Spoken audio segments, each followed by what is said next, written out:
السلام علیکم and I welcome you all to my channel Deen aur Duniya. آج کا جو ٹاپک ہے اس پہ آنے سے پہلے سب سے پہلے میں یہ کہوں گا کہ ہمیں اپنی زندگی کے اندر ہمیشہ وہ کام کرنا چاہیے جس کی ہمارے دین نے ہمیں اجازت دی ہے۔ میرا اس چینل کو بنانے کا مقصد یہی تھا، دین اور دنیا۔ ہماری دنیا کے اندر ہم بہت سے ایسے کام کرتے ہیں جس کی ہمیں دین اجازت نہیں دیتا، اور ہم کر گزرتے ہیں کیونکہ ہمیں یہ لگ رہا ہوتا ہے کہ معاشرے میں یہ کام ہو رہا ہے تو ہمیں بھی کرنا چاہیے، جو کہ معاشرہ بھی ٹھیک سمجھ رہا ہوتا ہے۔ لیکن چونکہ ہم نے معاشرتی لوگوں کے حساب سے چلنا نہیں ہے، ہم نے اس حساب سے چلنا ہے جو ہمارا دین کہتا ہے۔ میرا ماننا یہ ہے کہ اگر معاشرے میں 99 لوگ وہ کام کر رہے ہیں کہ جو سراؤنڈنگز میں ہو رہا تھا تو ہم بھی کرتے ہیں، اور ایک بندہ اس کام کے اگینسٹ کھڑا ہو جاتا ہے صرف اس نیت کے ساتھ اور صرف اس عقل اور سوچ کے ساتھ کہ ہمارے دین میں اس چیز کی اجازت نہیں ہے، so that one is good enough, اور اس کو وہی سٹیپس اٹھانے چاہیے جو ہمارا دین جس کی اجازت دیتا ہے۔ میرا یہ بھی ماننا نہیں ہے کہ اب سارے عالم بھی نہیں بن سکتے، سارے جو ہیں صوفی بھی نہیں بن سکتے، لیکن اپنی زندگیوں کے اندر، اپنے لائف سٹائل کے اندر، ینگ یوتھ اسپیشلی ہم سب کو یہ چاہیے کہ ہم اپنی زندگی کے اندر ایک سرکل بنائیں، اور اس سرکل کی جو باؤنڈریز ہیں وہ باؤنڈریز ہونی چاہیے جو اسلام ہمیں بتاتا ہے، اور اس باؤنڈری سے ہمیں باہر نہیں جانا۔ اس باؤنڈری کے اندر رہیں کہ آپ اپنی دوستی یاری بھی انجوائے کر سکتے ہیں، آپ اپنی زندگی میں فن بھی کر سکتے ہیں، اپنی زندگی میں عبادات بھی کر سکتے ہیں، اپنی زندگی میں اپنے سارے وہ کام کر سکتے ہیں جس کی حدود اللہ تعالیٰ نے طے کر دی ہے۔ اس حدود سے باہر ہم لوگوں نے نہیں نکلنا۔ جس دن ہم اس حدود سے باہر نکل جائیں گے ہم لوگ زوال کا شکار ہو جائیں گے۔ Coming to the point, Pakistan میں آج کل کا سب سے ٹرینڈنگ ٹاپک جو فی الحال کچھ عرصے سے، پچھلے ایک ہفتے سے جو چل رہا ہے، وہ ماڈل عظمیٰ خان اور آمنہ عثمان، اس کے بارے میں چل رہا ہے۔ دیکھیں، سب سے پہلے تو میرا یہ ماننا ہے کہ ہمیں کوئی بھی قصہ اس کو اگر ہمیں انالائز کرنا چاہیے تو سب سے پہلے again the same thing is کہ ہمیں دیکھنا چاہیے کہ ہمارا دین اس میں کیا کہتا ہے۔ اگر میرا پوائنٹ آف ویو ہے جو کہ غلط بھی ہو سکتا ہے، I am not saying that it's always true اور it's always it will be right, but میرا اپنا پوائنٹ آف ویو ہے جو میں آپ لوگوں کے ساتھ شیئر کرنا چاہتا ہوں، وہ یہ کہ دیکھیں، سب سے پہلی بات، اگر ہم ماڈل عظمیٰ خان، کیونکہ بہت سے لوگ ہیں جو کچھ ماڈل عظمیٰ خان کو سپورٹ کر رہے ہیں اور بہت سے لوگ ہیں جو آمنہ عثمان کو سپورٹ کر رہے ہیں، but they are all supporting in the context of کہ معاشرے میں ایسا نہیں ہونا چاہیے یا ویسا نہیں ہونا چاہیے۔ بٹ اگر ہم اس کو تھوڑا سا انالائز کریں، بہت زیادہ ڈیپ نہیں جاتے، تھوڑا سا اس کو بھی اگر ہم تھوڑا سا انالائز کریں، تو جو ماڈل ہیں جب ان سے انٹرویو کیا گیا تو انہوں نے کہا جی سب سے پہلے میں اعتکاف سے اٹھی، اعتکاف سے اٹھنے کے بعد جب میں اپنے کمرے میں آئی تو ملک عثمان بیٹھا ہوا تھا۔ دیکھیں، اگر میں اس بات کو یہاں پہ ہی روکوں، سو اعتکاف سے اٹھنے کے بعد آپ ایک ایسے انسان سے مل رہی ہیں جو کہ نامحرم ہے۔ چلے اگر آپ کوئی ٹیلی فونک کنورسیشن کر لیتی ہیں یا آپ پردے میں رہ کے کوئی بات کر لیتے ہیں تب تک تو بات ٹھیک تھی، ایک نامحرم انسان آپ کے ڈرائنگ روم میں آگے بیٹھ کے اس چیز کا انتظار کر رہا ہے کہ جب آپ اعتکاف سے اٹھیں گی، اتنا اچھا نیک عمل کرنے کے بعد اگر آپ اٹھ کے ایک غیر محرم سے فیس ٹو فیس اپنے پرائیویٹ ہوم میں مل رہی ہیں، سو فرسٹ آف آل اس چیز کی ہی اسلام اجازت نہیں دیتا۔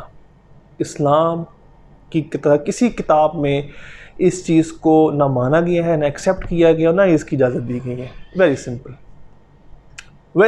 یہ آپ کا اور اللہ کا معاملہ ہے۔ اب اس گھر کی چار دیواری کے اندر چاہے آپ جس سے بھی ملیں، وہ آپ کا اور اللہ کا معاملہ ہے، وہ آپ نے خود جواب دینا ہے، کیونکہ دنیا آپ کو دیکھ نہیں رہی، اس ٹائم آپ کو صرف اللہ تعالیٰ دیکھ رہے ہیں، تو اللہ تعالیٰ ہی آپ سے بہتر اس چیز کا حساب لے سکتے ہیں۔ Coming to the next point, Amna عثمان۔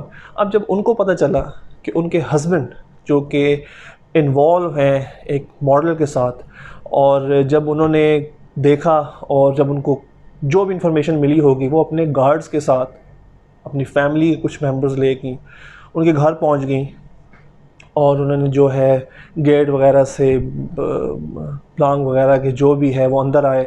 اس کے بعد انہوں نے ایک دھاوا بولا، ان پہ اٹیک کیا، ان کو مطلب تکلیف پہنچانے کی کوشش کی۔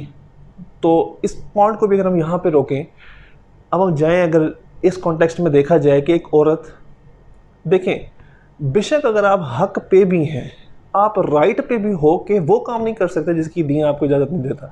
اگر ایسی ہی بات ہوتی تو طائف کے میدان میں جب ہمارے نبی پاک اللہ کے دین کا پیغام لے کے گئے تھے تو وہاں کے لوگوں نے معصوم بچوں سے ہمارے نبی پاک کو پیروں میں جوتے، ان کے مطلب پاؤں میں پتھر مروائے تھے اور ان کے جوتے خون سے بھر گئے تھے. اتنا ظلم ہمارے نبی کے ساتھ ہوا، لیکن انہوں نے مڑ کے جب ہاتھ اٹھائے تو ہدایت کے لیے اٹھائے. اب آپ اگر رائٹ پہ بھی ہیں، آپ کو لگتا بھی ہے کہ آپ کے ہسبینڈ انوالو ہیں کسی ایسی عورت کے ساتھ، کسی ماڈل کے ساتھ، تو یہ طریقہ کار جو ہے یہ غلط ہے. آپ کا یہ طریقہ اپنے گھرس کو لے کے جانا، اپنے فیملی ممبرس کو لے کے جانا، ان عورتوں کو ڈرانے کی کوشش کرنا یا ان کو دھمکانے کی کوشش کرنا، یا جو this always is not good. First of all, آپ کو اگر اپنے ہسبینڈ پہ ڈاؤٹ تھا سو آپ کو چاہیے کہ آپ ان سے اپنے کانفیڈینشیل طریقے سے اپنے پرائیویسی میں رہ کے ان سے بات کرتی. اور آپ کو اگر لگتا ہے کہ آپ کے ہسبینڈ میں کچھ ایسا ویسا عمل ہے، آپ خلا اپلائی کر سکتی تھی. آپ ان سے علیحدگی، بجائے اس کہ اس کو پبلک کیا جاتا، اس کو ایک دنیا میں تماشا بنایا جاتا، آپ آرام سے علیحدگی اختیار کر کے ان سے جدا ہو سکتی تھی. بٹ ونس اگین بے شک آپ رائٹ پہ بھی ہیں، بٹ طریقہ جو اڈاپٹ کیا گیا ہے، I think this is not correct. And یہ میں نہیں کہہ رہا، ایون اسلام، دین اسلام کبھی بھی تشدد اور جبر کی اجازت کہیں بھی نہیں دیتا. ہمارے دین کے اندر ایسی کوئی مثال نہیں ہے جہاں پہ آپ کو جبر یا تشدد کرتے ہوئے ہماری کوئی ہسٹری نظر آتی ہو. ہمارا دین بڑے ایک پیس، لو، اس چیز کا میسج دیتا ہے. اور اگر آپ کے اختلافات ہیں بھی تو پھر بھی اس میں کبھی بھی تشدد یا جبر کو نہیں پروموٹ کیا گیا، ہمیشہ پیس اور لو کو ہی پروموٹ کیا گیا ہے. Well once again this is my point of view. I believe اگر ماڈل بھی غلط تھیں اور آمنہ عثمان بھی غلط تھی، آمنہ عثمان حق پہ تھی لیکن جو ان کا طریقہ تھا وہ غلط تھا. دونوں طرف سے یہ کام نہیں ہونے چاہیے، and it is my personal opinion. And once again ہمیں ہمیشہ زندگی میں وہ سٹیپس اٹھانے چاہیے جس کی ہمارے دین ہمیں اجازت دیتا ہے، اور دین کا جو سرکل ہے اس کے اندر رہ کے ہمیں وہ کام کرنے چاہیے تاکہ ہماری زندگی بھی چلتی رہے اور اگلا جہاں بھی ہمارا کامیاب ہو. Well with this I conclude my today's video. Don't forget to like my channel. اگر آپ کو لگتا ہے کہ میرے ویوز یا میرا اوپینین کریکٹ ہے، so I'll appreciate if you will like and subscribe and share my video. This is Umar Fayaz signing off from Deen o Duniya. Allah Hafiz.